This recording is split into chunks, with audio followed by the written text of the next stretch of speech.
Now, shifting gears, we're now a year into the special counsel's probe, and Bob Mueller apparently has another target. Reuters reporting he subpoenaed Roger Stone's former social media specialist, Jason Sullivan, to appear before a grand jury tomorrow. Mueller is reportedly interested in whether the Trump campaign was in any way involved in the WikiLeaks release of those DNC emails during the 2016, of course, presidential campaign. Now, Stone is a longtime confidant of President Trump and the author of the new book, love it, Stone's Rules, How to Win at Politics, Business, and Style. Can I get the style front from you, Roger? That's all. And now he joins us exclusively. It's great to see you. How you doing, Roger? Great to be here. Thank you. Congrats on the book. We have some rules we pulled out, but tell me, what's your reaction to now? We're now into year 2 of this investigation officially today, and they're bringing in a guy who worked for you on Twitter and social media trending. What's going on there? Well, at this point, I don't know if I'm a person of interest or just an interesting person. It's very clear that not only has Mr. Mueller subpoenaed a part-time consultant who worked for me for 3 months, he's also dropped subpoenas on a number of other young people who work for me. In all honesty, I think this is driven by a fake news narrative that insists that I must have known in advance about the hacking of the DNC, which I dispute ever really happened, by the Russians. I don't think it happened at all, never mind by the Russians. And then I must have had advance notice of the content, the source, and the exact disclosure time of the WikiLeaks DNC disclosures. That is, of course, false. But it is not pleasant to have a special prosecutor with unbridled power in your emails, in your text messages, in your phone calls, and he's very clearly in mine. It's an enormous invasion, a violation of my Fourth Amendment rights, and there's no probable cause here. Julian Assange himself has said Roger Stone never said anything on Twitter that he didn't glean by simply following what I was saying in interviews and in my own Twitter feed. Now, they're hanging this all on that tweet that you wrote August 21st of 2016, where you said, trust me, it'll soon be Podesta's time in the barrel, and hashtag Crooked Hillary. I know you've explained this before. That's a misquote. What I said was it will soon be the Podesta's time in the barrel, referring to 2 people. Now, people call Donald Trump the Donald, but no one ever called John Podesta the Podesta. I'm referring to John and Tony because in April of 2016, their shady Russian business deals were exposed in the Panama Papers. As a student of opposition research, I was well aware of that. I never predicted the hacking or theft of John Podesta's emails. I said the Podesta's, but that is conveniently omitted from virtually every media report, and it's even omitted from the House Intelligence Committee final report. My lawyers had to write a letter asking for a correction. The Podesta's clearly refers to 2 people, John and Tony. Now, your old friend Adam Schiff, he says and complains that you deny everything, and so you need subpoenas for your tweets and your direct Twitter messages. He said this.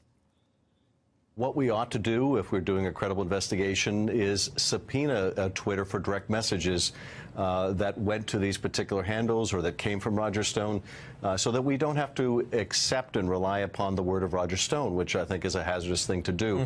You know, one thing that Roger Stone and the president have in common is a philosophy that you deny everything. That only suckers and losers admit to anything. If you deny it, it didn't happen. Well, Laura, first of all, I testified fully and truthfully to the House Intelligence Committee, and I turned over to them the WikiLeaks and Guccifer direct message exchanges, which are innocuous. How did you get in touch with the Guccifer 2.0? Simply by going to direct messages. But here's the point. Based on the content, the context, and the timing of that exchange, it's 6 weeks after WikiLeaks has already published the DNC disclosures. Consequently, chronologically, collusion in the hacking of that material is impossible. They're entirely ex post facto. They're benign, and I turn them over to the committee. So Intel has it. The House Intel Committee has it. The Senate Intelligence Committee will have it because I'm cooperating with them. And you wanted to testify in public. Yes. They brought you behind closed doors. Why is that? Well, and now the House Democrats complain that my testimony is not public when they're the ones who want it to be in private. But let me say this. I have agreed to cooperate with the Senate Judiciary and Intelligence Committee. I would like my testimony to be in public. I'm going to turn over these exact same documents, and they are complete. George Stephanopoulos had Michael Caputo on, your old colleague. This is how it went down. Michael Caputo, who's worked on the campaign, just met with Mueller's team this week. He came out saying they asked a lot of questions about collusion. He came away quite concerned about Paul Manafort, Roger Stone, Rick Gates, and others. It was recounting what Caputo had said. That is, they're very concerned about Manafort, Stone, Gates, and others. Well, this is very interesting. CNBC and MSNBC and that partisan hack Ari Melber, who tries to pose as a journalist, keep insisting that Mueller is focusing on my long relationship with Rick Gates. I didn't meet Rick Gates until 2016. I've never been alone with him. They're focused on dinners. There's one dinner. Michael Caputo's there. John Haggerty from the Trump campaign is there. Steve Malzberg from Newsmax is there. And Manafort is supposed to join us. But at the last minute, Gates shows up in his stead, showing up late and leaving early. There's no discussion of WikiLeaks or Julian Assange. This is the only dinner I've ever been at with Mr. Gates. And no, we did not work together at Black Manafort Stone 30 years ago. He was not there. That is a falsehood. What about this Sam Nunberg comment that he made? You know, he showed up on some shows, seems to be a little inebriated at one point.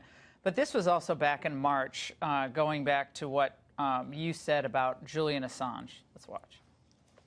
The minute he told me on the phone that he had met with Assange, I assumed he was lying. It's something Roger does.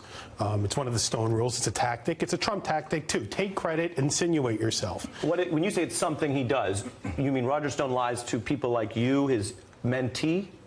Yeah, well, I call it puffery or exaggeration. I call it bluffing and posturing. Look, when you work with Sam Nunberg, sometimes he would call you 20, 30, 40 times a day. And when you take his call, he'd say... It's called stalking, Roger. So what's going on? 30 times a day, what? So one Friday, late in the afternoon, when I wanted to get him off the phone, my wife told me dinner was ready, and Sam kept saying, and one more thing, one more thing. He said, do you have any plans for the weekend? I said, yeah, I'm going to fly to London and have dinner with Julian Assange.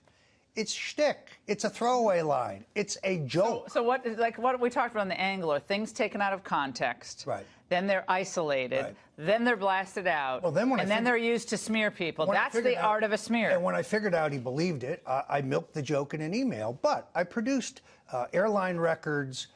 I produced credit card records that prove I was in Los Angeles. I even produced a receipt from Izzy's Deli on Santa Monica that proves that I was in L.A. And obviously, Laura, my passport, customs records, airline. You've never records, been to Russia. You've never ordered a White Russian. That I was not in London, and I've never met with or spoken with Julian Assange. By the way, Stone's rules from your book, yes, which I love. Okay, here's my favorite part of Stone's rules. Stone's rules: hit from every angle, open multiple fronts on your enemy. The enemy must be confused and feel besieged on every side. It seems like that's what they're doing to Donald Trump. Well, they're certainly trying to. Look, everything the president needs to do for his presidency to survive is in this book. I would direct him to this rule: attack, attack, attack, don't defend.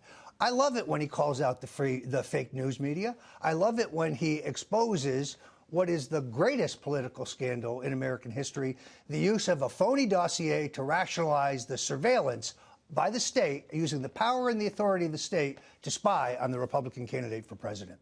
It's like Sun Tzu's Art of War. It's like Sun Tzu, Roger Stone's Art of War. I mean, there's a little crossover Venn diagram there. I like